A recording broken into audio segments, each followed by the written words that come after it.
Hey, happy Friday, everybody. So excited to see your faces on this brilliant, sunny, chilly day here in Chicago. It's fall. It is Friday, and it is a lovely, wonderful, warm day. You know what? I am just so excited. I can't even find my words. It's Hispanic Heritage Month.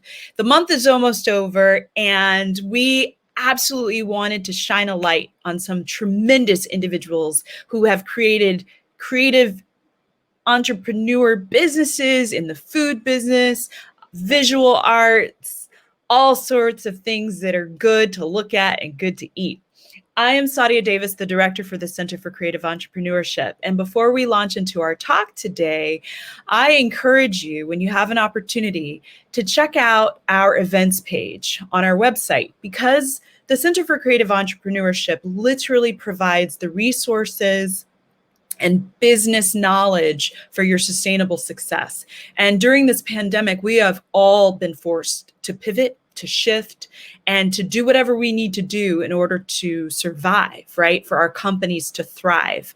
And we provide monthly workshops, webinars, boot camps, and the CCE Global Industry Talks every Friday. So check out our website, get informed, stay motivated.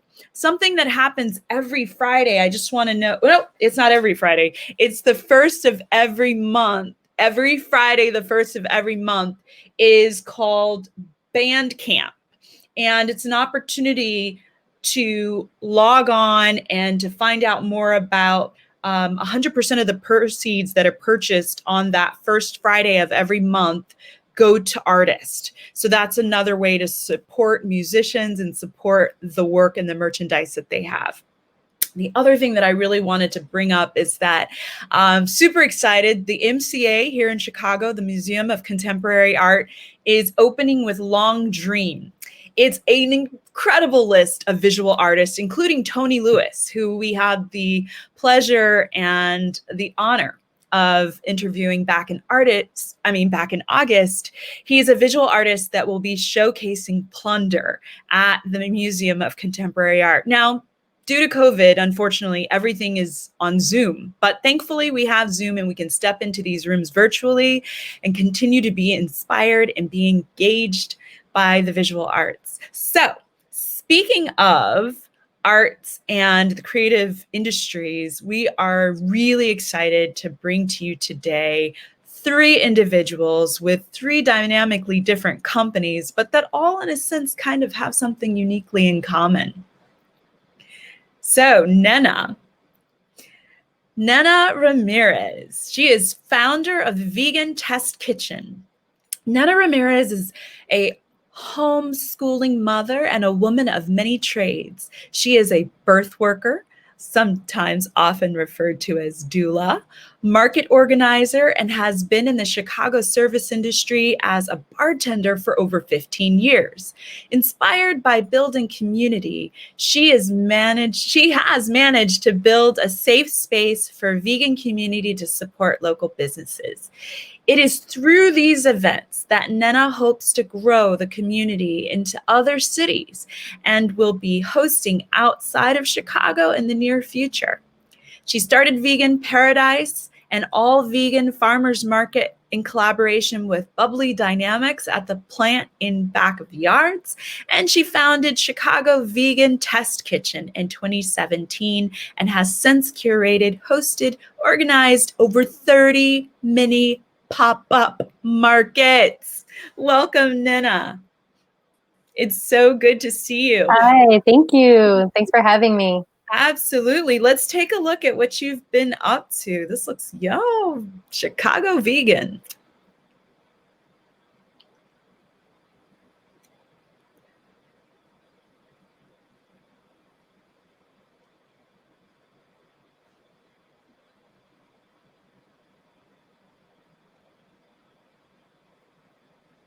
So while there's no sound, this is awesome. A time where individuals could be engaging publicly together with games. Tell us a little bit about what we're looking at.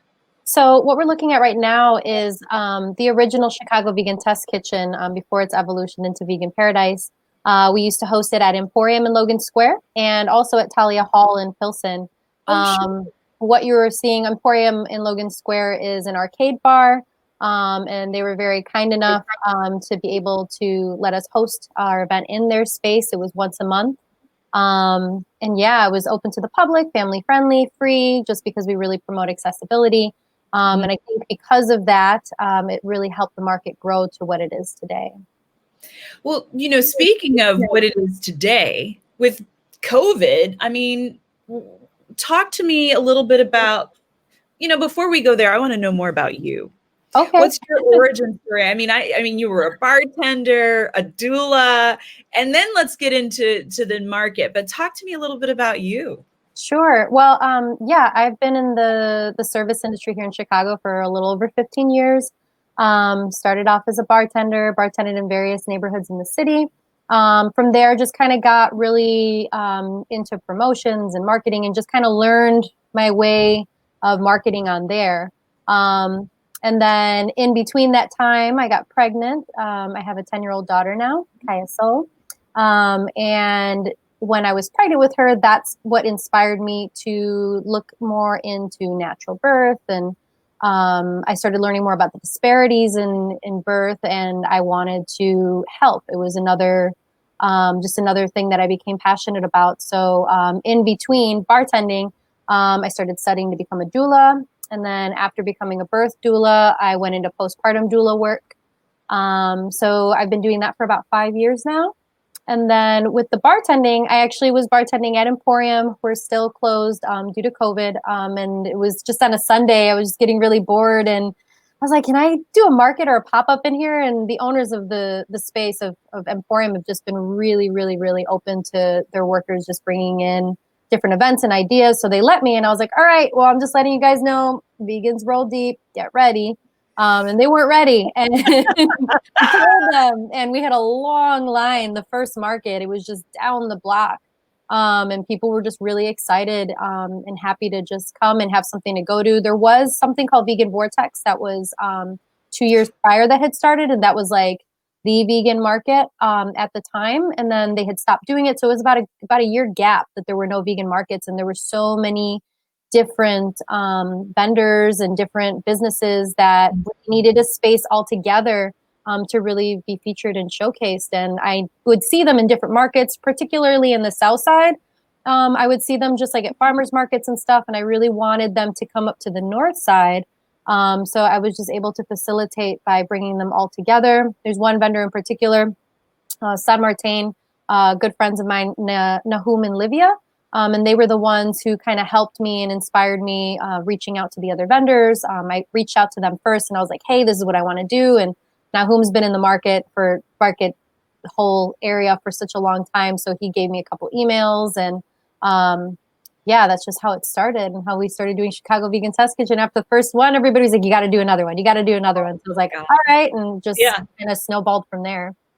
Yeah, it's really interesting. I know we're in a moment going to share some photos, but I got to track back to being a doula and then a postpartum doula. And I'm just curious, did you find a connection to food in terms of like, were you recommending certain foods, or did you find there was a difference with your doula business or childbirthing if the mothers ate vegan? I'm just curious if there's a connection, or did you make that? I definitely separate the two just because as a doula, as our code, we don't enforce anything. Like we're not doctors. We don't prescribe anything. We're not nutritionists, we wear that hat. So when I'm a doula, I wear my doula hat. When I'm in the markets, I wear my vegan hat. I don't judge or discriminate anybody for their lifestyle, dietary choices. Yeah. So as a doula, I do cook some vegan stuff. I'll be like, hey, this is really good. I'll make it, but it's not like, hey, go vegan. I'm not forcing that on them. So they're two totally different things that I work with. So you're a multi-hyphenate, like so many entrepreneurs. Yeah. So you were talking about, Yeah, these kitchens, which sound great, and even some of the markets. When you're talking about markets, are we talking about kind of like a farmer's market or a food market? I know there's a French market here in Chicago. Talk to us a little bit about that, maybe the difference. So the difference with this is these are more like pop-up markets. Okay. We just bring our vendors into space. Yeah, you can see perfectly on there. Everybody has their own little booth, their little table set up. And we rotate the vendors in each market. Some vendors are like repeat vendors. They come all the time. Other vendors are there just once in a while. Some people, because it is a test kitchen, we try to really encourage the vendors to bring new things, test out things in the market, what works for them, what doesn't. And my vendors have been so great at doing that and providing a variety to our attendees. Wow. Yeah, I mean, those are beautiful. I mean, it's so hard for me not to address that, people are together, they have no masks on, which Yeah, that was before means it was pre-COVID, right? the good old So days. I know. Yeah, and here we go. We Yeah. are making it happen with masks. Yeah, and this is vegan paradise now. This is what it looks like now. People are still together. There's still, there's still community. They're supporting the market, Yeah. which is really wonderful. And everybody's abiding by our rules. We have a couple rules enforced. We had to go, get approved by the city, have one-way entrance, a separate exit. I actually added temperature checks that wasn't necessary because it was outdoors, but I just wanted to be a little extra safe. And I'm glad that I have, because at a couple markets, we did have a couple folks coming in and they didn't even realize I had fevers. So we had to turn them away. Wow. But just, you can't be too careful now. So I Thank just you. kind of did it. I thought it was a little, people were like, is that a little extra? And I was like, I'm Nope. already extra. This is fine. I'll go with it. You would have made me happy. I would have been that person that's like, oh, that's so great. They have temperature checks. I mean, the restaurants have temperature checks that are outdoors when they were outdoors. It takes a second. It's really, I don't think it's very invasive at all. Well, it's wonderful that you were able to shift, right? And to move in the direction with everything. I mean, like I said earlier in the intro, we've all had to pivot and make changes. Talk to us a little bit about the plan. What happens now? Like, where are you? What do you need? I mean, what's going on? So right now, we just wrapped up our last Vegan Paradise this past Sunday. And we had plans to do a holiday market at the plant as well, utilizing the whole building space, that whole idea. We were also doing RSVP entry. So in order to curtail large crowds coming in, we were just doing hourly RSVP so we can just have people in groups come through. So we were going to do that indoors, but now they shut everything down indoors. So we're kind of holding off. We're waiting to see what's going on. As of right now, CVTK, Chicago Vegan Test Kitchen, has built quite a presence on social media. So all of my vendors and stuff, I've just been kind of like pushing out their catering. We have a couple, Libby's Catering, for example, and San Martin have their Thanksgiving menus out already. So we're just kind of like reposting it on our page, just trying to draw business to them. And trying to figure out some other things that we can do in the meantime. We did want to host pop-up dinners as well, but now we can't eat indoors. So that kind of like, we just kind of have to wait and see what happens. If these restrictions are going to be lifted, if we're going to roll back, or if we're really going to plunge and go forward back into a quarantine. If that's the case, it's better to be safe than sorry. And we're just going to hold off. We do want to travel outside of Chicago. Currently, I'm looking at Nashville. And Nashville is a little bit warmer in the winter. So if we can do something outdoors there and COVID isn't, running rampant and causing more restrictions to pop up, probably January, February, we'll be in Nashville. And we're going to bring some of our vendors down there. So we'll integrate with some of the vendors in Nashville, but we want to bring a different flavor there. So my vendors down here are ready to roll. They're like, you're going where? We want to come with you. So nice. Just building their brand and making them accessible to other cities nearby and just kind of helping them grow and thrive. That's really fantastic. I like that idea of kind of following the sun. I mean, like that might be the way. Living the dream. I mean, you go where you kind of have to, where you can be outside. That's simply kind of brilliant. Well, one of the things that I would love is I would love to introduce you to the Good Food Accelerator. So I'll be sure to introduce you to them offline. But the Good Food Accelerator is a great opportunity. They were developed out of the family farmed umbrella, and they would be a tremendous resource as an institution that is providing awareness and maybe can just amplify what you guys are doing. We did an accelerator workshop with them back in August, but again, I think that they should know about you and you should know about them. So we'll be sure to share that in emails. It's been really wonderful having this conversation with you. Why don't you hang back? And we'll all get into a conversation after I speak to Ivan and Cristina. So we're very fortunate to have Ivan Vasquez with us. Excited. Ivan is a Mexican-American visual artist, born and based in Chicago.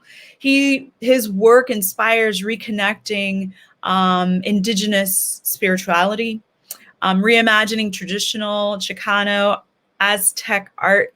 In his pieces celebrate modern day descendants and reconnecting, harnessing the energy that comes with it. Ivan's mission is to empower and educate youth with positive and relatable alternative lifestyles. The representation of music, or his representation of music. Gosh, it's Friday, you guys. Hang in there with me. The Chicago and hip hop culture in his work reflects what saved his life and his need to give all that he loves back to his community. Ivan's work has been featured in local grassroots community shows, events ranging from Jordan Brand, and he also has done some work for Juan Julio. Let's take a look. Hey, Ivan, let's take a look at his work. Hey, thanks for having me. I appreciate it.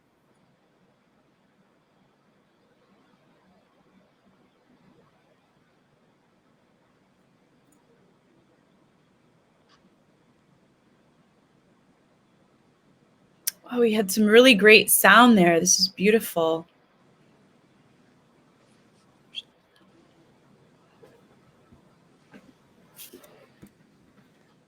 It's one of the videos put together by my friend Luke. Yeah, we can see it. Now, talk to us a little bit about, so are these murals that you guys are putting up? They're just posters, like Okay. I guess you would call it hood marketing. Okay. I like that. I give them out at shows, and people take it upon themselves to put them up sometimes. And I mean, it's fun to do and to get the word out there. Like something. I don't know. I've always loved Sade since a kid, so to like see it on the street, it's pretty cool. It's like exciting. Yeah, you and me both. The music behind this, for some reason, it's not playing, but it is Sade's music. It is just wonderful, and I love this video because it really kind of shows, everybody in action as you're putting this work up. That's not me, by the way. Oh, okay, good. So that's why the person's face is blanked out. Even though it sort of looks like me a little bit, but it's Yeah. not. No. Sorry, I'm wearing a mask just because I'm in a public library. Oh, I'm very aware. It's okay. Are you able to hear me okay? Yeah, we can hear you just fine. But yeah, I started doing this art, like growing up in Chicago, the hip hop scene is very alpha male. And I guess, I know as a kid, I was a soft spoken one in the graffiti crew or in the breakdancing crew. Uh-huh. And I guess, I've always thought that was like a weakness, like that divine femininity I had, like, but little did I know it was my like my superpower. So I guess she symbolizes like me embracing it 100%. And I guess she was always that artist that the toughest of dudes could admit to loving, like. So yeah, I guess that's sort of what that symbolizes, and that's how I really got into it. And the painting was really originally a painting I did at a Cumbia Salsa, which was like a community um, event we used to have here in Chicago. And I originally painted it just for me. not really for any reasoning at all, but just to maybe put it in my house one day. And it got a lot of love online. And ever since, I just been building off of it little by little. Beautiful. Well, I love you mentioning tapping into your, we are all tapping into your feminine. We are all masculine and feminine, and finding that balance, and to be able to find a type of Buddha, right? Or someone as iconic as Sade is really, I can imagine, extremely motivating and inspiring and all of that good stuff. Not only does her music bring forth a lot of, good feelings and all the things, but she's also beautiful. Yeah, Which she is. Yeah. even to this day, I had an opportunity. Have you ever seen her live? Yeah, I caught her at the United Center. That was what, like 6 years ago or Yeah, so. you were there. I was Yeah. there Yeah, that too. was Like, that was yeah, a good time. Even though I was sitting way high up in the nosebleeds, I was there. man. It doesn't matter. I mean, just to be in that energy. So, we're talking a little bit about building community, and it's, Hispanic Heritage Month. I don't know, anybody can see me, but I'm really happy to have on this really beautiful top. Yeah, it's really beautiful. The colors. I really should have found out before I came on today where exactly it's from. Maybe I'll find out while we're having our talk. But it's from somewhere in Latin America. A friend of mine travels all over the world, so I need to find out exactly where it's from. But I do this because not only do you have beautiful works, right? And we're going to take a look at some of more of your works, but you have things for sale too, which I'm really excited to show. So I need you to talk up just a little bit more so I can hear you. But this is the image that we were just watching you put forth. Talk to us a little bit about this. It's beautiful. I guess for me, I've always been into maze art, so that's where I get that line work from. Like as a kid, I would love playing with the mazes and like the back of the newspapers or just little maze books. So that's where I get that line work from. A lot of Nice. people think it's like, is it Arabic or something like that? I'm like, no, it's just like like linear artwork. Yeah. And the Queen of Diamonds card is like inspired from the Diamond Life album, Okay. and it's just my play on the album. Love it. And most of my art is all Chicago inspired. Like I get a lot of energy from the city, Hmm. and Are they uh, telling you to be quiet in the library? yeah, they are. The library lady just told me it's okay.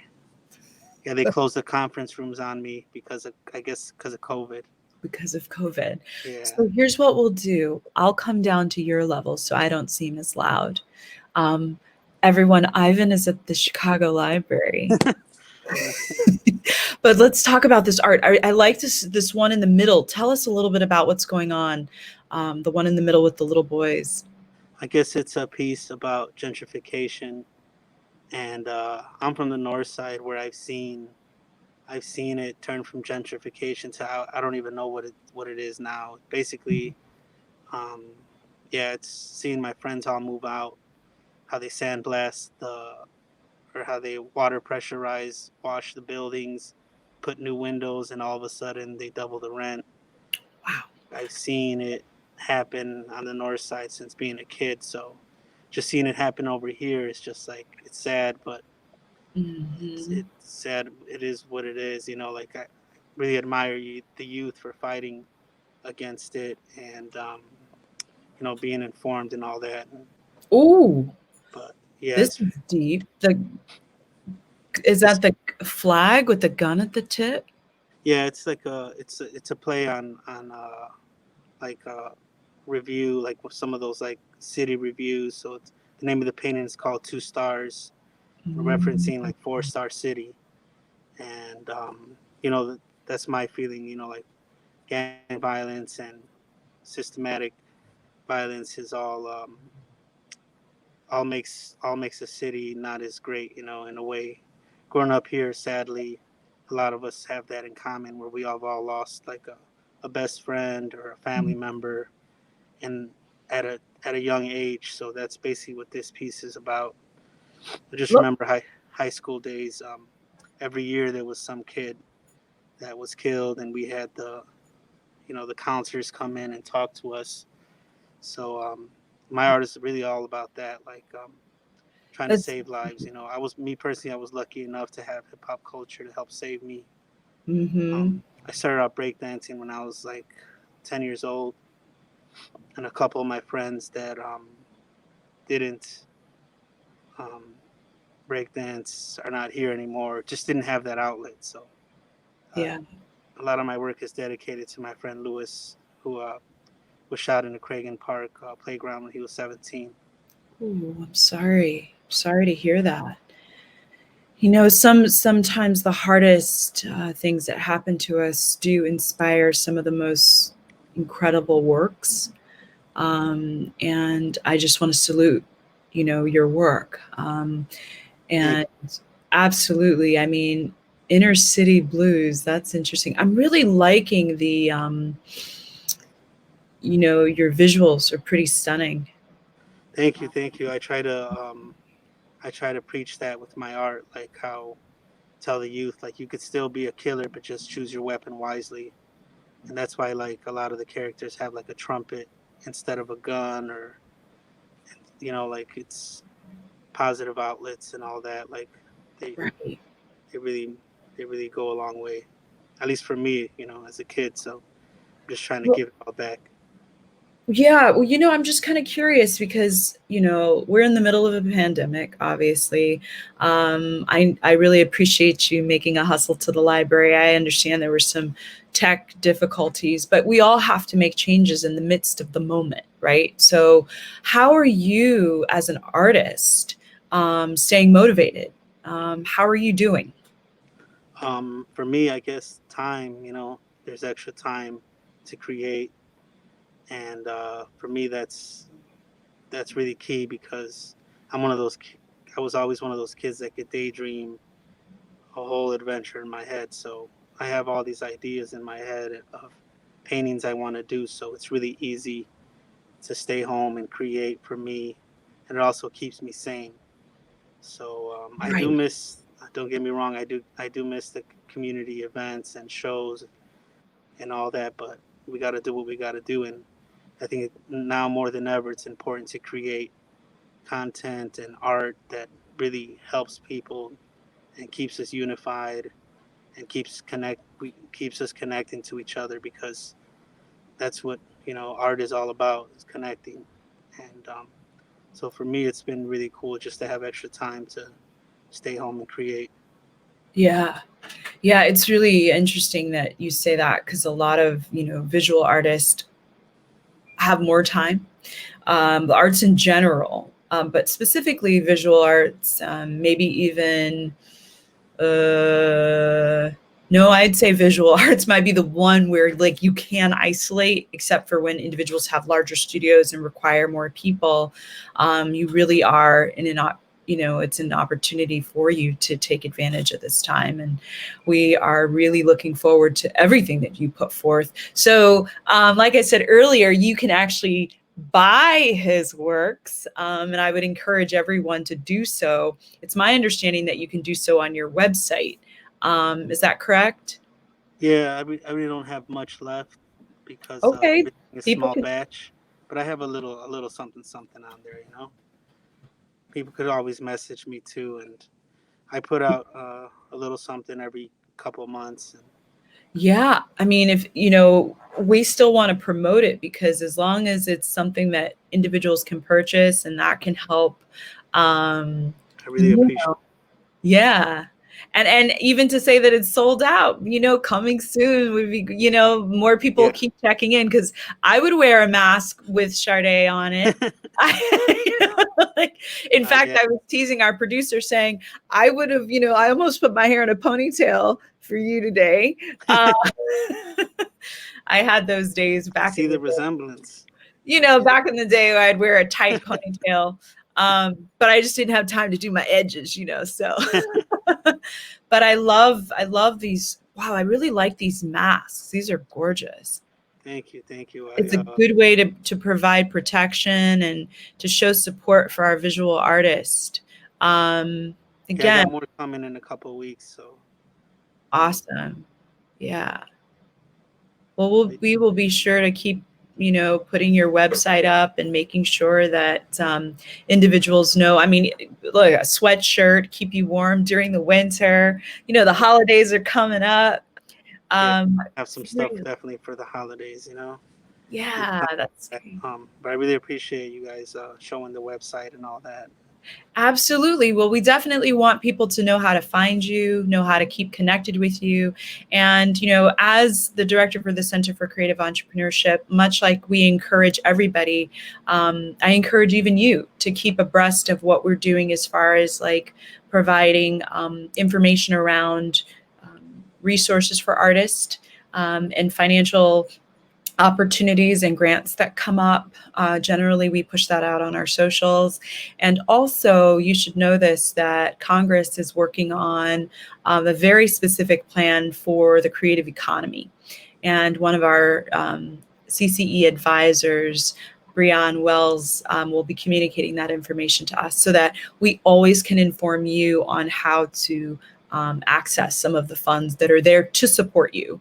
Literally, the city of Chicago and the state of Illinois kind of didn't realize that there was a whole creative economy that they needed to be sure to support. And now everybody's on their radar. So hang tight with us. Do you have time to kind of stick around for the group conversation at the end? Yeah, definitely. Okay, well, fantastic. Well, it's really wonderful to have an opportunity to speak to people like Ivan Vasquez. I mean, his work is tremendous. And as you can see, there are wearables. So I would encourage you to check out his work on his website. Now, speaking of incubators and co-working spaces and maker spaces, we are thrilled to have Cristina Gutierrez, co-founder of the Honeycomb Network. Cristina is the co-founder of the Honeycomb Network, a certified Ayurvedic Health Counselor. She's talking my language, herbalist, educator, and community organizer.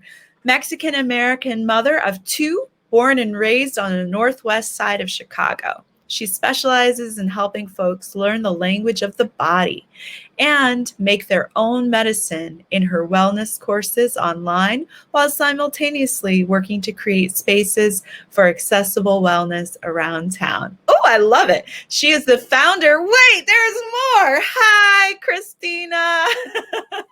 How are you? I had myself muted. Sorry.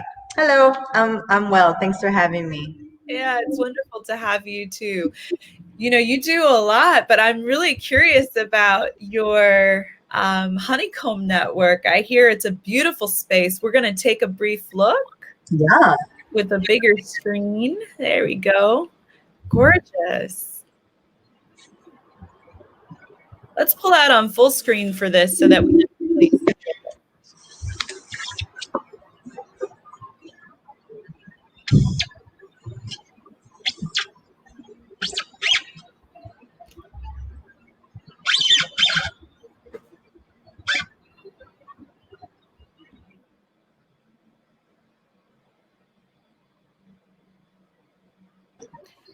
Beautiful. Absolutely. So tell us a little bit about you in terms of your origin story. I mean, to open a co-working space and to get to that place, I would love for our viewers to understand a little bit about who you are, what inspired you to do that, what did you do before that? Sure. So I've worked primarily in most of my adult life in service industry, much like Nana, like 14, 15 years working in restaurants, serving, managing. I had a stint as a bartender, wasn't so good at that though. Through there, I kind of really built a large network of people and got a lot of good experience in learning how to be in service. But I've always been, a very introverted, spiritual person. And so through that, I found my path as someone that wanted to study, healing arts. I found my way to Ayurveda through yoga, and for the last 8 years or so, I've been practicing Ayurveda as a health counselor, making custom formulas, doing one-on-one consultations, teaching courses, things like that. And that connects to co-working through a long stretch, right? I partnered up with a good friend of mine, Denise Ruiz, almost 5 years ago now. She is a creative designer of Madre de Perla Designs. And so with her background in arts, my background in holistic medicine, we created something called Brunch Botánica, which was like a monthly and then eventually quarterly pop-up market that also had accessible wellness workshops. So we built a community around wellness through that for the last several years, and always wanted to have our own space in order to, be able to expand and grow and work in ways that we're unlimited. We had certain limitations working at different places around the city. So our long-term dream was to always have a space of our own. And it happened upon us at the beginning of this year, right before COVID hit, of course. And I, didn't really have intentions of starting a new business this year because I've been working on Ayurvedic Elements, which is my own brand, for the last several years, also building books, Brunch Botánica, and also have two children, 6 and 2. So my life was already pretty full. But we happened upon a space on Paseo Boricua, which was really unexpected. For people like us that don't have big bank accounts, funders, or even the want to get loans or anything like that, to get in bed with loans and things of that nature. We never imagined we would get a space east of California, and it just so happened that we came across this space at Division in Washtenaw, and it was basically something we just couldn't pass up. So we turned to our community and basically built an entire business that is 100% community funded, which, like, till this day makes me emotional because we came into this with, like I said, we don't have big bank accounts, and to be able to lean on our community and use a platform called I Fund Women to do crowdfunding was incredible. We had a response that basically allowed us to open a 3,400 square foot space that not only has space for co-working, but also houses a boutique apothecary where I can have my formulas, sell bulk herbs, also bring in other, BIPOC herbalists and makers that have different self-care formulas, wellness items, books, adornments, all kinds of things that I think uplift the spirit and make us feel well, in addition, like inwardly and outwardly. Right. So let me ask you, in the video we saw, is there a storefront area? Yeah, so the apothecary portion is just at the front of the space. The co-working is our bread and butter ultimately, but like I said, we've built our community. My business partner and I, Denise, have built our community on wellness from the beginning. So we are very much a holistic co-working space in the sense that we provide wellness services. I do health counseling here. We also have a therapist on staff, Dorian Ortega, who runs Fly Radical Therapy.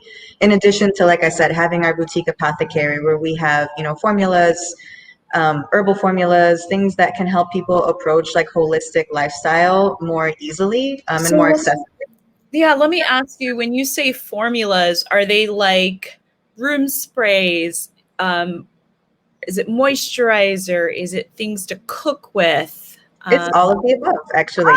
So herbal formulas is really just a blanket term for how herbs can be blended together. So we have tinctures for sleep. We have immune support formulas. We have something really unique called Ayurdobo, which is grown and made on a Ayurvedic farm in Puerto Rico called Finca Pajuil. And so the owner of that farm is a friend of mine that I met totally happenstance as well while traveling in Puerto Rico. And so she sends us every homegrown formulas that are for cooking, that are for, again, immune support, stuff for diabetes. So we have herbs that cater to all different kinds of symptoms and like body types. in addition to having them available in like all these diverse ways, things you can put on your skin, in your food, things that you can take or sip. So again, the goal is to make herbs and kind of holistic medicine as accessible as possible and as user friendly as possible, while also creating space for people to, you know, navigate their creative businesses or just work mobily, you know, whatever it is that they need. That's really wonderful. So for individuals who don't know Ayurveda or who are not familiar, can you talk about the doshas? I happen to know that I am Vata Pitta, and I happen to know that, you know, when they are out of balance, certain things happen, whether it's dry skin or you can't sleep or you have like constipation or you know, whatever. So could you walk through the doshas so everybody kind of gets an idea of what that means? Because I think what you do is amazing, and it's beautiful to be able to shine a light on what some of those specifics are so individuals can do a little research on their own. Sure. Ayurveda is medicine that comes from India. So it's a 5,000-year-old medicine practice from India. And it bases its information on understanding elements in nature and elements in our body. So what Saudia, that's how you pronounce your name? Yes? Yeah, Saudia is referring to the doshas are how we understand the body based on our elements. So there are 3 doshas and 5 elements. The elements are fire, air, earth, water, and ether, aka space. So our body types have all 5 of these elements, and they break down into 3 doshas or body mind types. The first is Vata, which she mentioned, and it's made of air and ether. The second is Pitta, which is fire and water. That's my dosha. And then Kapha is earth and water. So we have all 3 doshas all the time, but we are each born with a unique proportion of them. So for instance, you know, I'm Pitta, Saudi is Vata and Pitta. You can be any combination of these. And what's important to know is what is the most prevalent in your body. I'll use myself as an example. You know, I'm Pitta, which means I have a lot of fire in my body, meaning that I'm typically running warm. I generally, if I'm going to have imbalances, they're going to be heat related. Holding heat in the liver, in the blood, it can manifest into the skin issues, eye issues, things of that nature. And the reason why it's important to know your dosha or the elements in your body is because you want to be able to introduce things that balance those elements. So for instance, if I know that I run hot and my imbalance has to do with fire, when I'm off balance, I need to introduce things that balance fire, things that are cooling to my nature. And if we're talking about food, that could be stuff like cucumbers, cilantro, blueberries. If you're looking at herbs, you can, you know, think about mint or lavender, chamomile, things that are softening and cooling. And that translates to lifestyle, translates to color therapy, it translates to touch therapy. So Ayurveda is a really beautiful access point to understanding your body and understanding what you need to balance your body. And the goal is to just ultimately be in a state of balance that allows you to make decisions, life moves from a more grounded place. Because Ayurveda isn't necessarily a cure-all, it's basically a way to just understand a little bit more clearer how the body functions, how it functions when it's in balance or out of balance, and what to do to help bring it into equilibrium. That's awesome. And that looks different for every single person. Yeah. Oh, I'm so excited. You know, it's rare that I get to hear individuals speak about it. I happen to think, you know, any way that we can tune in or at least connect with the physical body is whether it's through Chinese medicine and they look at your tongue, or Ayurveda, which is a holistic, like you said, access point to be able to figure out some symptoms. I mean, sometimes, and I won't go into details or make any wild statements about Western medicine, but it's just not treating the symptoms, but actually kind of figuring out the symptoms from the inside out. And it's one of the things that I admire so much about Ayurveda, and have had the pleasure of having an Ayurvedic physician heal myself, actually, when I was living in New York. So I'm really excited. So now Honeycomb, because I just feel like We've had, visual arts earlier with Ivan, and Nena with her incredible vegan test kitchen. I mean, are these companies that could technically be housed inside of the Honeycomb? Of course. Nena and I have actually already talked about this. Oh, good. Things like Chicago Vegan Test Kitchen could happen here. The reason, part of how those kinds of businesses could be incorporated in the Honeycomb Network is because we have so much space. So we have, like I said, close to 3,500 square feet. If you can see behind me, this is like the larger event space that could host a pop-up market like Chicago Vegan Test Kitchen, for instance. Nice. We also do artist residencies where we could house someone like Ivan, for instance, who can put up art here, teach workshops. Right now, our current artist resident is Sam Kirk, who has done a mural here, has created, a 4-piece print series that's exclusive to the Honeycomb Network, and then is also teaching workshops on, how to do proposals, how to build contracts as an independent artist. And so our artist residency is very much like interactive in the sense that like we want you to produce here and we want you to showcase here, but we also want folks to share their journey for other people so that they're not reinventing the wheel when they come into their own personal business, whether they're just starting or, at whatever level artists are at. It's always helpful to hear the journeys of others so that we can build together. And that's very much what the Honeycomb Network is about. We're not just the Honeycomb, it's like we're the Honeycomb Network because we are very intentionally trying to build a network of folks, and specifically space for Black, Indigenous people of color to showcase their brilliance. This is the one place in Chicago where we are exclusively centering the work of Black, Indigenous people of color until we see that same uplifting of our work reflected back to us from the outside world. And so that's like a big part of our mission, is to make sure that we're highlighting the brilliance that's here within our communities here in Chicago. We're one of the most segregated cities around. And so our goal is to really be a bridge where we can connect, north and south, east and west, Black and brown. How can we really be that intersectional place for folks to come and feel safe and have an opportunity and a platform to showcase whatever brilliance they have, whether you're an herbalist, an artist, a pop-up market organizer. We really want to be the place where folks can come and connect and find other people to network with to build whatever dreams they have. Because right now is the time. We need everyone to bring their skills to this evolutionary time in the history of the world. Well, let's connect. I mean, let's bring everybody to talk at the table at the same time. With my friends. So, Nena, we want you to, be successful in what you do. And is it Ivan or Ivan? It's Ivan. Ivan. Thank you. I got a little hint. Cristina said it, to say it. I was like, wait, let's get that right.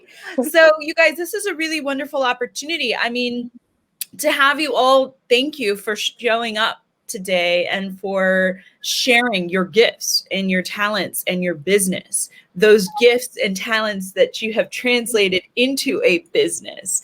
One of the things that the Center for Creative Entrepreneurship really believes in is reducing redundancy and filling gaps, right?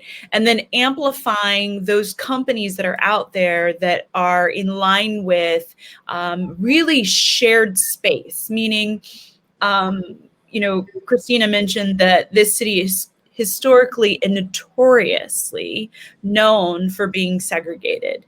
And we really want to make sure that, yes, if there's the Honeycomb Network on the north, is it northwest side? I'm not from Northwest side, Humboldt Park. Yeah, northwest side, that it will absolutely have a reciprocal dynamic relationship, whether it's with the Center for Creative Entrepreneurship. We're going to tell people about you guys. And then there's maybe Amped Kitchen or the Hatchery, where these may have been historically not as known and therefore may seem quite closed, but where we can start to aggregate amongst each other so that we actually are sharing resources and making sure that everybody's growing.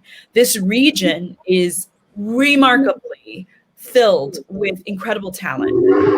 And so we're doing everything we can to make sure that we're shining a light on all of the resources that exist. Now, you guys, though, talk a little bit about, I mean, what's going on? Yes, you guys know each other. I'm so happy to see that you're all here together. What's up, family? Hey. Yeah, the brilliance that Nena brings to Chicago is very dear to me. She helped me deliver my second baby.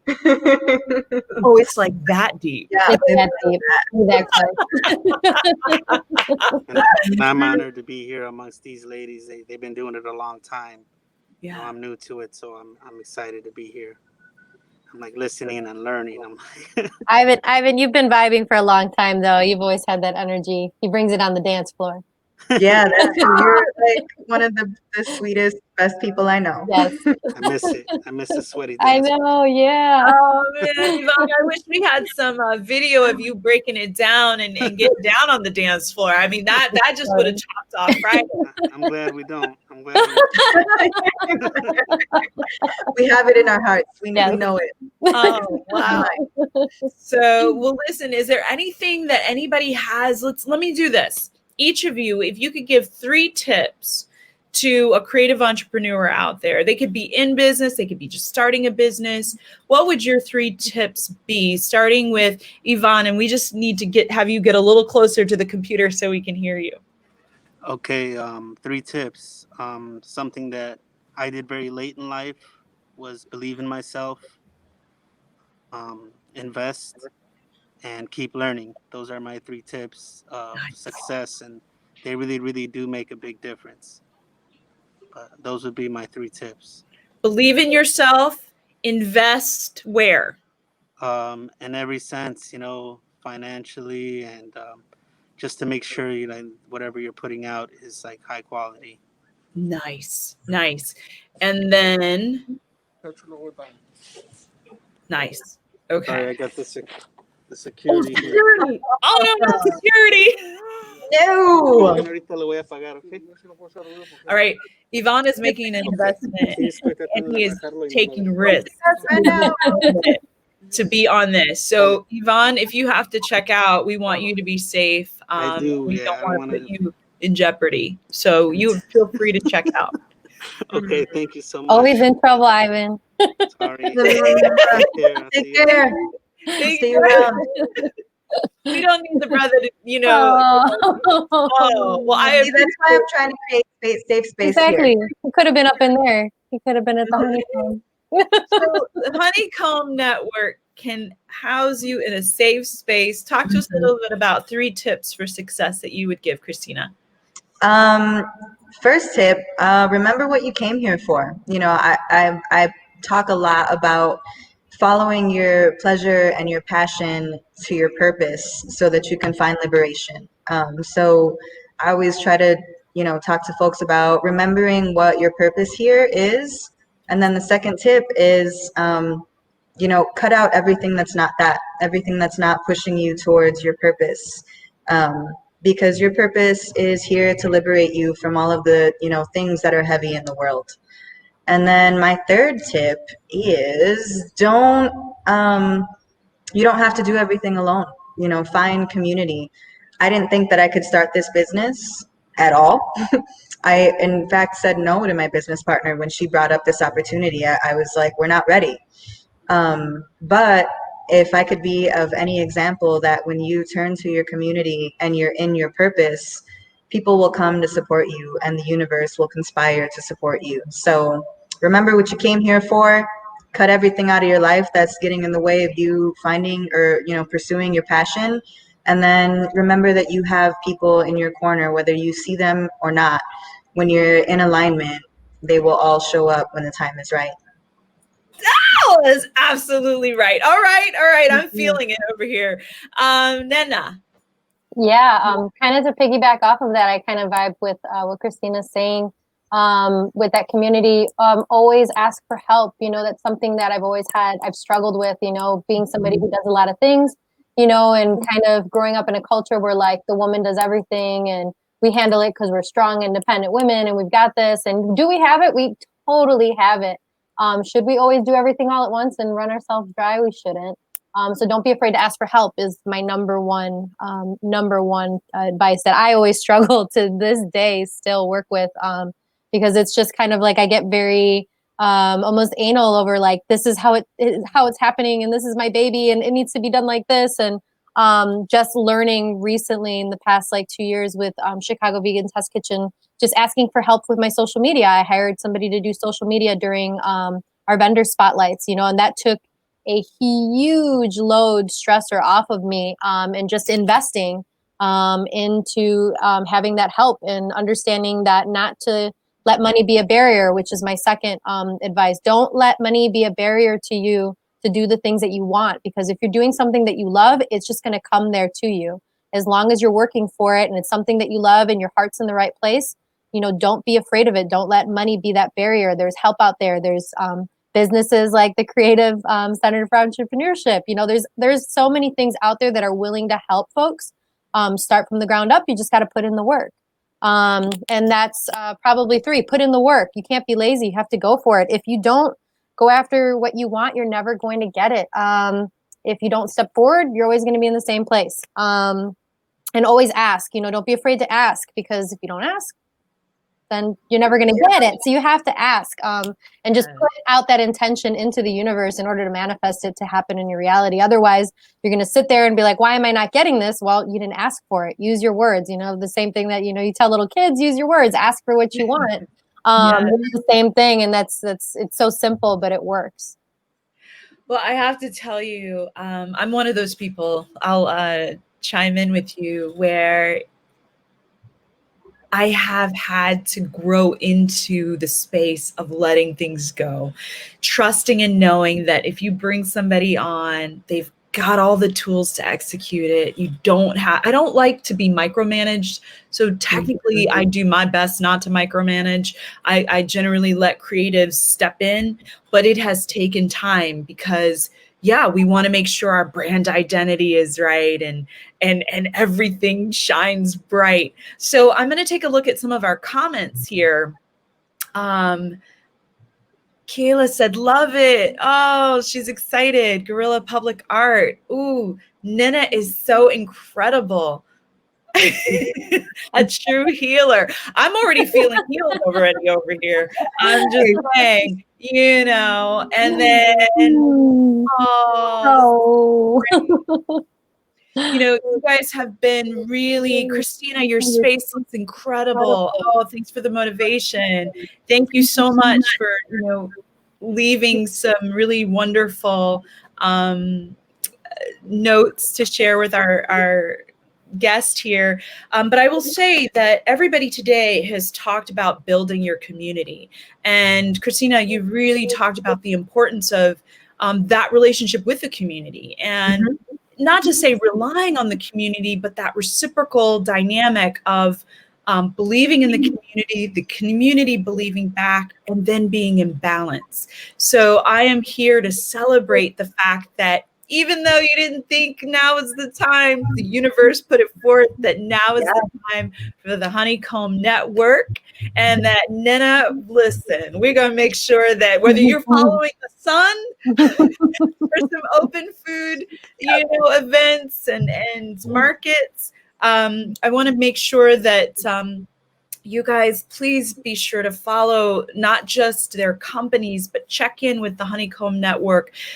Pull up a space, provided that I know during this COVID time at the Center for Creative Entrepreneurship, we have space for people to work socially distanced. I'm sure Cristina has the same. So be sure to check in on their websites, keep up with them, check in on Ivan's work, and some people say cop some of his wearables, buy some of it, and just let's keep everybody successful and engaged. Thank you so much for taking your time to be with us. Thank you, Anna. And we look forward to another Friday where we have thought leaders and creative entrepreneurs sharing their gifts, sharing with you some of the resources and tips that have helped pave their way for success and sustainable business growth. I'm Sadia Davis with the Center for Creative Entrepreneurship. We are all doing our best to survive this uncertain time. I recommend you guys just, wear a mask when you can, socially distance, stay warm, do your best to stay inside, stay safe, be kind to one another, and have a great weekend.